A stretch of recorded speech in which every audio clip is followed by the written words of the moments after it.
Welcome again to our weekly online Bible class from Pine Valley Church of Christ, and we are continuing in our study of the book of Numbers. The people of Israel have been camped out at Mount Sinai for about 11 months at this point. They have started out in their journey across the wilderness to the promised land, but as we saw last week already, chapters 9 through 12, it didn't take long after they started the journey away from Mount Sinai. A lot of the same grumbling and complaining started happening that had taken place on the journey to Mount Sinai. And it starts kind of on the fringes of the camp. It expands to a greater number of people within all of the tribes, and even ends with the inner circle, Aaron and Miriam, the older brother and older sister of Moses, asking why not them? Why aren't they considered as great as Moses? And in contrast to the verse 3 in chapter 12, where Moses is declared by God to be the most humble person on the earth, and he has given himself completely to following God. And God even says, I don't speak to him in any kind of visions or riddles. We speak person to person. It is a personal relationship that he has with Moses, and that is why he is to be respected. And yet, we're going to see that what we referred to last week as the slippery slope of selfishness continue now in chapters 13 and 14. They have traveled for some time now. They have made it.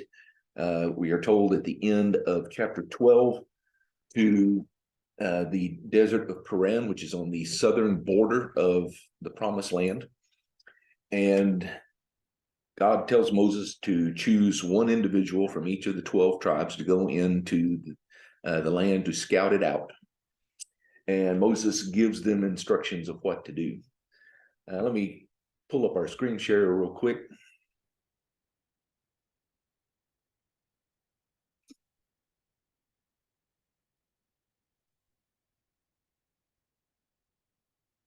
And what we have seen taking place in all of these chapters is the demand of God to choose whether they're going to follow their own selfish wants and desires or they're going to follow him. And it really comes to a head here. They truly have to make the most important decision of their lives and in their relationship with God. And so now we give the list of those who are chosen, and then Moses gives them very specific instructions about what they are to do.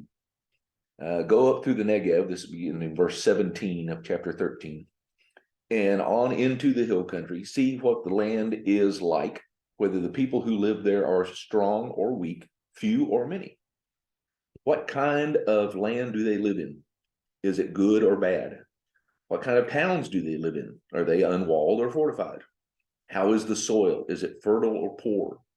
Are there trees on it or not? Do your best, bring back some of the fruit of the land.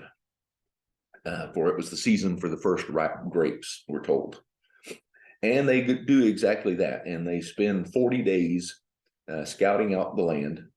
And they come back. They do bring a large cluster of grapes that we're told that it took 2 people to carry on a branch in between them. And they then report, beginning in verse 26 and following, the very questions or the mission points that Moses had given them. And so they give him this account beginning in verse 27. We went into the land to which you sent us, and it does flow with milk and honey. Here is its fruit. But the people who live in the land are powerful. The cities are fortified and very large. And we saw the descendants of Anak. The Amalekites live in the Negev. The Hittites, Jebusites, and Amorites lived in the hill country. And the Canaanites live near the sea and along the Jordan. We come to know in verse 30 that Caleb stands up and says, yes, we can take this. So we end up knowing, as we go through the story, there are 10 spies who are giving this majority report. Yes, it looks great, but this is the situation. The people are large and strong, and the cities are fortified. And Caleb immediately stands up and says, we should go and take possession of the land, for we can certainly do it. Some have speculated that at this point, Caleb is just referring to the fact that he knows that they have over 600,000 men of fighting age in their camp, and that by their own power, they can do that. By what we hear him say the next day in chapter 14, that is not the basis or the total basis of his faith that they can do this. But the majority come back, and they even exaggerate the report. The men who'd gone up with him say, we can't attack those people. They are stronger than we are. And they spread among the Israelites a bad report about the land. It said the land we explored devours those living in it. It's a difficult place to live. Yes, it may be beautiful, but it is something to be feared. And all the people there are of great size. And we even saw the Nephilim. The descendants of Anak came from the Nephilim. Those almost mythical warriors referred to in Genesis chapter 5. We seemed like grasshoppers in our own eyes, and we looked the same to them. They really play it up to make sure that it stirs up most of the people. And we know in verse 1 of chapter 14, that night all the people, the community, raised their voices and wept aloud. And verses 1 through 4 of chapter 14 play an integral role in the things that happen in the rest of the story. It says, all the Israelites grumbled against Moses and Aaron, and the whole assembly said to them, if we had only died in Egypt or in this desert, why is the Lord bringing us to this land to let us fall by the sword? Our wives and children will be taken as plunder. Wouldn't it be better for us to go back to Egypt? And they said to each other, we should choose a leader and go back to Egypt. They start making the excuses, coming up with the reasons why they should abandon their God who has brought them out of Egypt and slavery, and even go back. We had already seen earlier that when they complained about the food and that they had just had manna on a regular basis, and they desired to go back to all what they considered now, a year later, their memory has become very idyllic in the way their life was back under slavery in Egypt. Even talking about the wonderful food that they had to eat at that time. And now they're saying, if we'd only died in Egypt or in this desert, our wives and children will be taken as plunder. So we should go back. And this becomes an interesting interplay between them and God and the punishment that they're going to receive. But Moses and Aaron fall face down, and now Joshua is listed as coming with Caleb. He had not spoken up the day before, at least that we know. And now he stands side by side with Caleb. And they were those who explored the land. They tore their clothes and said to the entire Israelite community, the land we passed through and explored is exceedingly good. If the Lord is pleased with us, he will lead us into the land, a land flowing with milk and honey, and will give it to us. Only do not rebel against the Lord, and do not be afraid of the people of the land, because we will swallow them up. Their protection is gone, but the Lord is with us. Do not be afraid of them. It is this statement of faith, which we see referred, causes God to refer over in verse 24. Caleb has a different spirit. It follows me wholeheartedly. This is the faith that is expressed. But don't rebel against the Lord. He is our strength. He is the one who is leading us. He's the one who's made this promise. And if they do this, they are completely rejecting the promise of God to take them into the promised land, a promise that has gone all the way back to his covenant with Abraham. They're rejecting the entire thing, and they simply do not understand. In fact, we're told in verse 10 that the assembly talks about stoning them to death. But now God interjects. He comes in his glory before the tabernacle in the midst of the people, and he cries out to Moses, "How long will these people treat me with contempt? How long will they refuse to believe in me in spite of all the miraculous signs I have performed for them? I will strike them down with a plague and destroy them, but I will make you a nation greater and stronger than they." Again, just like at the time of the golden calf, God declares, and rightly so, that their rejection of him deserves death.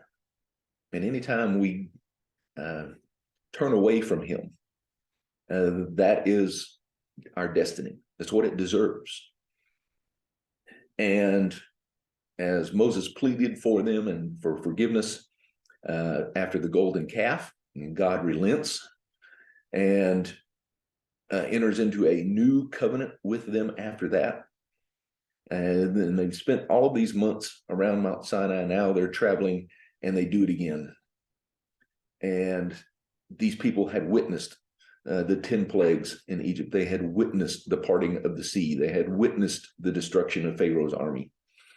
And he even, when he says, "I'll strike them down with a plague," the last plague that he had unleashed on anyone was on Pharaoh and the Egyptians. And he uses the same word here. And Moses makes some of the similar arguments about not only will the Egyptians hear about this and doubt your power to save these people, but all the nations will, this land will hear about it. But he appeals to the core nature of the Lord God, Yahweh, beginning in verse 17. "Now may the Lord's strength be displayed just as you have declared. The Lord is slow to anger, abounding in love, and forgiving sin and rebellion. Yet he does not leave the guilty unpunished. He punishes the children of the sin of the fathers to the third and fourth generation. In accordance with your great love, forgive the sin of these people, just as you have pardoned them from the time they left Egypt until now." Moses acknowledges that this is something God has had to do over and over again as he lives in the midst of these people. But he appeals to the nature, the aspects of his being that God wants us to see in his love and his mercy and forgiveness. And so God says, "I do forgive them. But there are still consequences," as Moses had acknowledged just in those previous verses. You forgive, your love is enduring, but you do not let the guilty go unpunished. And so he says, the very things that you complained about or used as excuses to reject me are the very things that are going to happen to you. You had talked about dying in this desert. Well, you are going to. Everybody over the age of 20, except for Caleb, who has a different spirit and follows me wholeheartedly, and Joshua, who had stood with him and who was going to take over for Moses and lead the people in. Those are the only ones who are going to survive. And you worried about the women and children being taken captives by the inhabitants of the land. Well, that's actually the children that I'm going to give the land to, and it's going to be their inheritance rather than yours. So the very things they had worried about are going to happen to them as part of this judgment. And it's going to take place over the next 40 years, 1 year for every day they had spent in the promised land. And it is at this point to sort of make himself understood that he means what he says. We are told that a plague comes down, and the 10 men, the 10 spies who had spread the bad report about the land, were struck down and died of a plague before the Lord. The people, in a reckless reaction to all of this, decide, oh, we have to go. We have to take the land. Let's send the army out up into the hill country. They acknowledge we have sinned, and we will go up to the place that the Lord has promised. But Moses says this is going to be futile because the Lord is not going to go before you. And we're told in verse 44, nevertheless, in their presumption, they went up toward the high hill country, though neither Moses nor the ark of the Lord moved from the camp. And the Amalekites and Canaanites who lived in the hill country came down and attacked them and beat them down all the way to Hormah. They are humiliated and defeated because they have gone by themselves. Even though it was on the mission that God wanted them to go, because of their rejection of him, he doesn't go with them. And it doesn't matter how many of them there is, they don't stand a chance.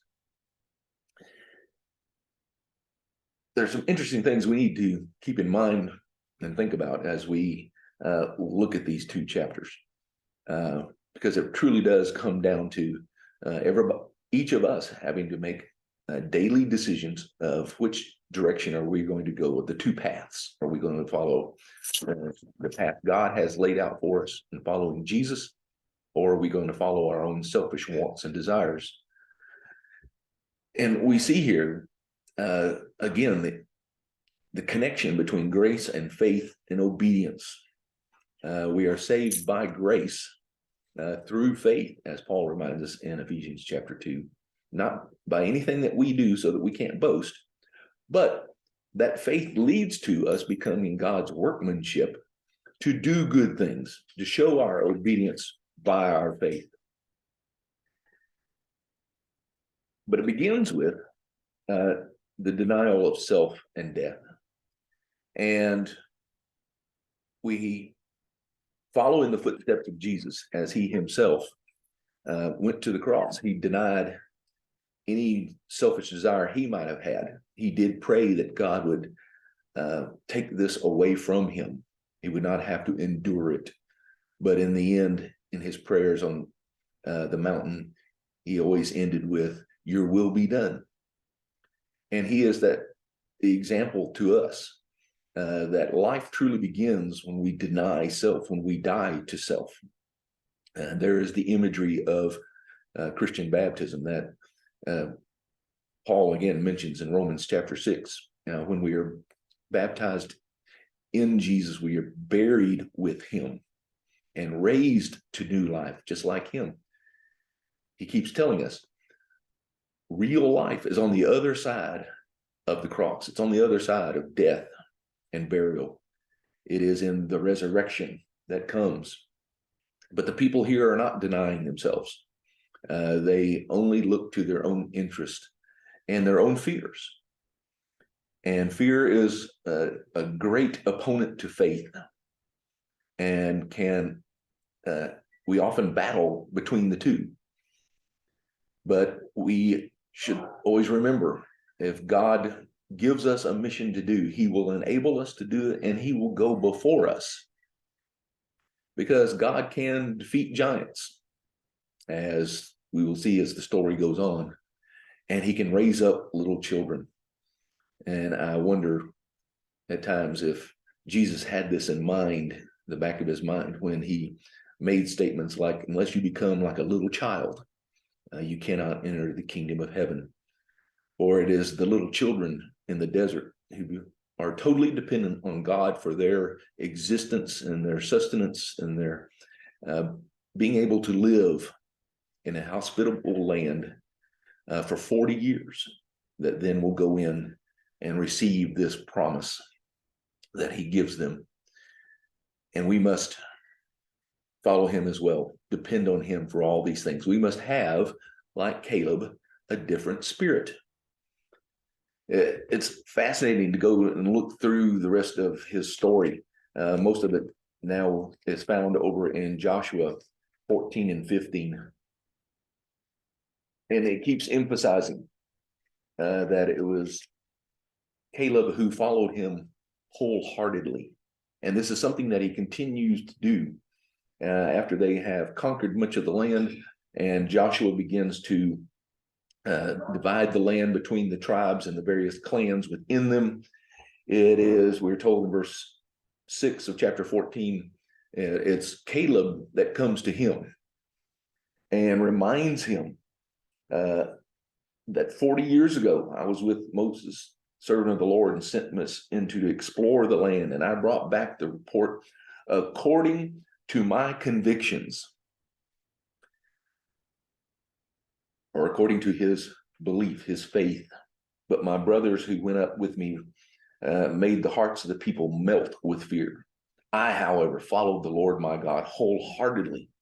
So on that day, Moses swore to me, the land on which your feet had walked will be an inheritance for you and your children forever, because you have followed the Lord your God wholeheartedly. He says, and now 45 years later,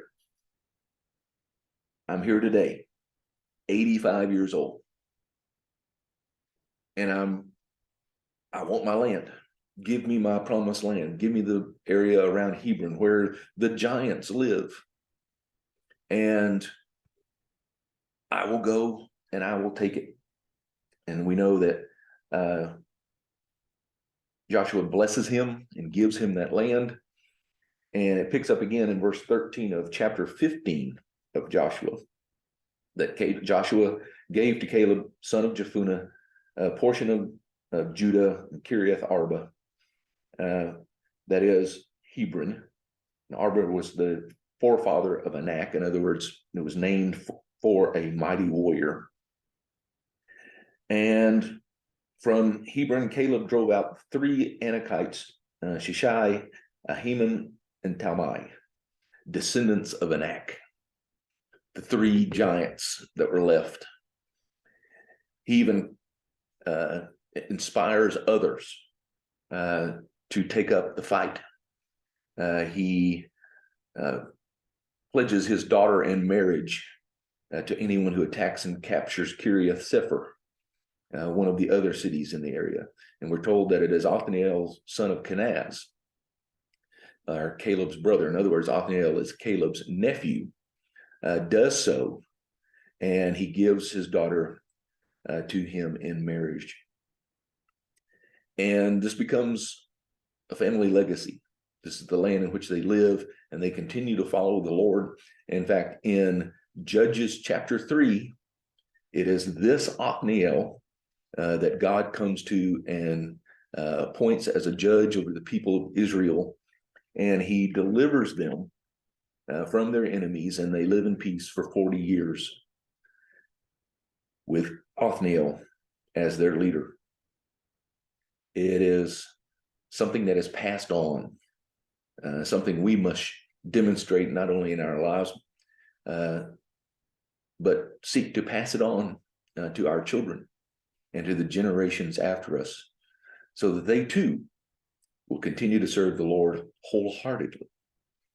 Because it is only then that we drive out the fear of anything in this world that we think threatens us. And we believe in God and will follow the path he wants us to go on, no matter how difficult it might seem. He will prepare us for it. He will enable us, and he will go before us.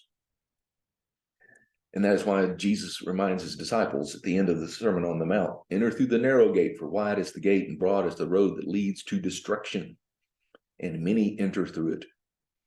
But small is the gate and narrow the road that leads to life, and only a few find it. But we can find it if we look, if we ask God for direction, and if we follow him. It is not the way most will choose, but it is the only way to the promised land.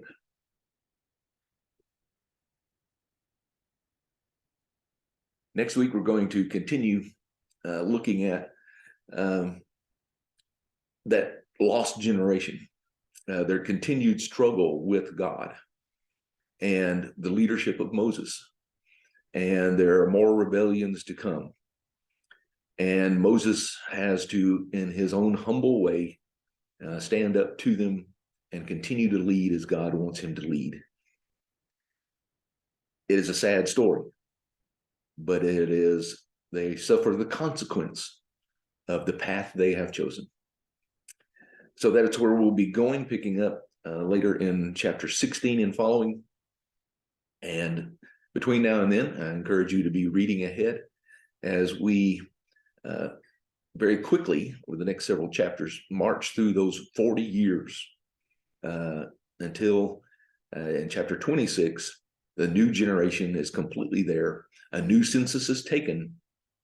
And again, it is mentioned that the only two that are left from the previous generation are Joshua and Caleb, who followed the Lord wholeheartedly. And let us learn from them. Between now and then, I'll pray that God will bless you and keep you safe